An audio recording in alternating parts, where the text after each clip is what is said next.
Guys, ತುಂಬ ಜನಕ್ಕೆ ಲ್ಯಾಪ್ಟಾಪಿಂದ ಮೊಬೈಲ್ಗೆ ಅಥವಾ ಮೊಬೈಲಿಂದ ಲ್ಯಾಪ್ಟಾಪ್ಗೆ ಯಾವ ರೀತಿ ಡಾಟಾವನ್ನು ಟ್ರಾನ್ಸ್ಫರ್ ಮಾಡಬೇಕು ಅನ್ನೋದು ಡೌಟ್ ಇರುತ್ತೆ. ಯಾಕೆಂದರೆ ಮೊದಲೆಲ್ಲ ನಾವು ಕೇಬಲನ್ನು ಬಳಸಿ ಈ ಒಂದು ಫೋಟೋಸ್ ಅಥವಾ ವೀಡಿಯೋಸನ್ನು ಟ್ರಾನ್ಸ್ಫರ್ ಮಾಡೋಕ್ಕೆ ಯೂಸ್ ಮಾಡ್ತಿದ್ವಿ. ಸೊ ಇವಾಗ ನಾವು ವೈರ್ಲೆಸ್ ಆಗಿ ಯಾವ ರೀತಿ ಲ್ಯಾಪ್ಟಾಪಿಂದ ಮೊಬೈಲ್ಗೆ ಅಥವಾ ಮೊಬೈಲಿಂದ ಲ್ಯಾಪ್ಟಾಪ್ಗೆ ಡಾಟಾವನ್ನು ಶೇರ್ ಮಾಡಬೇಕು ಅನ್ನೋದನ್ನು ಈ ಒಂದು ವಿಡಿಯೋದಲ್ಲಿ ನೋಡೋಣ. ಈ ಒಂದು ವಿಡಿಯೋ ನಿಮಗೆ ಯೂಸ್ಫುಲ್ ಅನಿಸಿದರೆ ನಮ್ಮ ಚಾನಲ್ನ ಸಬ್ಸ್ಕ್ರೈಬ್ ಮಾಡಿ ಹಾಗೂ ಲೈಕ್ ಮಾಡಿ.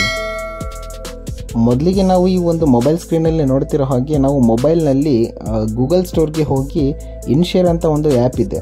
ಆ ಆ್ಯಪನ್ನು ನಾವು ಡೌನ್ಲೋಡ್ ಮಾಡಬೇಕಾಗುತ್ತೆ. ಸೊ ಆ ಒಂದು ಆ್ಯಪ್ನ ಡೌನ್ಲೋಡ್ ಮಾಡಿ ಇನ್ಸ್ಟಾಲ್ ಮಾಡ್ಕೊಳ್ಳಿ ನಿಮ್ಮ ಮೊಬೈಲ್ನಲ್ಲಿ. ನಾನು ಆಲ್ರೆಡಿ ಈ ಒಂದು ಆ್ಯಪ್ನ ಇನ್ಸ್ಟಾಲ್ ಮಾಡಿರೋದ್ರಿಂದ ನನಗೆ ಓಪನ್ ಅಂತ ಆಪ್ಷನ್ ತೋರಿಸ್ತಿದೆ. ಸೊ ನಾನು ಇದನ್ನು ಓಪನ್ ಮಾಡ್ತಿದ್ದೀನಿ. ನೀವು ಈ ಒಂದು ಇಂಟರ್ಫೇಸಲ್ಲಿ ನಿಮಗೆ ಕನೆಕ್ಟ್ ಟು PC ಅಂತ ಆಪ್ಷನ್ ತೋರಿಸ್ತಿದೆ. ಇದನ್ನು ಕ್ಲಿಕ್ ಮಾಡಬೇಕಾಗತ್ತೆ. ಸೊ ಇದೊಂದು ಕ್ಲಿಕ್ ಮಾಡಿದ ನಂತರ ನಮಗೆ ಹಾಟ್ಸ್ಪಾಟ್ ಅಥವಾ ವೈಫೈ ಅಂತ ಆಪ್ಷನ್ಸ್ಗಳು ತೋರಿಸ್ತಿವೆ. ನಾವು ಇದರಲ್ಲಿ ಹಾಟ್ಸ್ಪಾಟನ್ನು ಸೆಲೆಕ್ಟ್ ಮಾಡಬೇಕಾಗತ್ತೆ. ನೋಡ್ತಿರೋ ಹಾಗೆ ನಮಗೆ ಸ್ಟೆಪ್ 1ಅಲ್ಲಿ ಹಾಟ್ಸ್ಪಾಟ್ ಹಾಗೂ ಪಾಸ್ವರ್ಡನ್ನು ಅದಾಗೆ ಕೊಡುತ್ತದೆ. ಸೊ ನಾವು ನೆಕ್ಸ್ಟ್ ಪಾರ್ಟ್ ಅಂದರೆ ನೆಕ್ಸ್ಟ್ ಸ್ಟೆಪ್ಪಲ್ಲಿ ನಾವು ಅದು ಒಂದು URL ಹಾಗೂ ಮತ್ತು ಹಾಟ್ಸ್ಪಾಟ್ದು ಬಾರ್ಕೋಡನ್ನು ನಮಗೆ ಕೊಡುತ್ತೆ.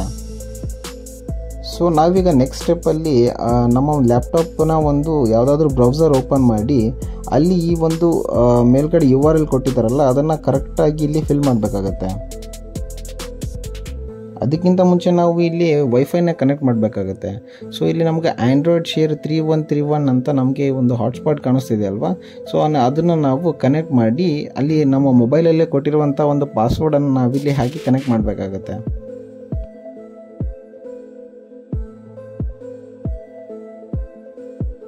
ಅದಾದ ನಂತರ ನಾವು ಈ ಒಂದು ಸ್ಕ್ರೀನಲ್ಲಿ ನೋಡ್ತಾ ಇರ್ಬೋದು, ನಮಗೆ ಡೈರೆಕ್ಟಾಗಿ ಪ್ಲಸ್ ಆಪ್ಷನ್ ಕಾಣುತ್ತೆ. ಅಂದರೆ ನಾವು ಯಾವುದೇ ಒಂದು ವಿಡಿಯೋ ಅಥವಾ ಫೋಟೋವನ್ನು ಡೈರೆಕ್ಟಾಗಿ ಈ ಒಂದು ಪ್ಲಸ್ಸನ್ನು ಕ್ಲಿಕ್ ಮಾಡೋದ್ರ ಮುಖಾಂತರ ನಾವು ನಮ್ಮ ಒಂದು ಫೈಲಲ್ಲಿ ಹೋಗಿ ಯಾವ ಫೈಲ್ನ ನಾವು ಶೇರ್ ಮಾಡಬೇಕು ಅನ್ನೋದನ್ನು ನಾವು ಡಿಸೈಡ್ ಮಾಡಿ ಸೊ ಅದನ್ನು ಇಲ್ಲಿ ಡೈರೆಕ್ಟಾಗಿ ಶೇರ್ ಮಾಡ್ಬೋದು. ಇದು ಒಂದು ತುಂಬ ಈಸಿ ವೇ ಆಗಿರೋದ್ರಿಂದ ಆರಾಮಾಗಿ ಯೂಸ್ ಮಾಡ್ಬೋದು.